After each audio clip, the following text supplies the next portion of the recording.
Днес по време на консултация с клиент стана въпрос за нашия стремеж към баланс. Особено ние жените, които сме и в ролята на съпруги или майки, доста често поставяме нереалистични очаквания към себе си и това, което трябва да постигнем в един ден. И знаете ли какво осъзнахме? Че този баланс, за който всички говорят и към който всички се стремят, всъщност е илюзия. Истината е, че животът ни не е равномерно разпределен между работа, семейство, почивка и всичко останало, а и не трябва да бъде.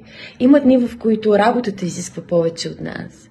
Има други дни, в които децата ни имат нужда от цялата ни енергия и знаете ли какво? Това е окей. Защото балансът не е статичен.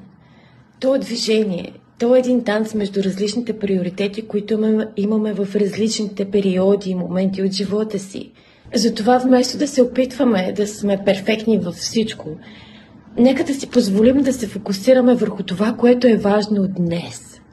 Нека да си позволим да сме по-гъвкави, по-мили към себе си и постоянно да си припомняме, че не сме длъжни, а и не трябва да сме перфектни във всичко. А така само се подкопаваме и се саботираме и се отдалечаваме от нашата истинска същност, от нашата есенция, която е далеч от перфектна и балансирана, но е истинска.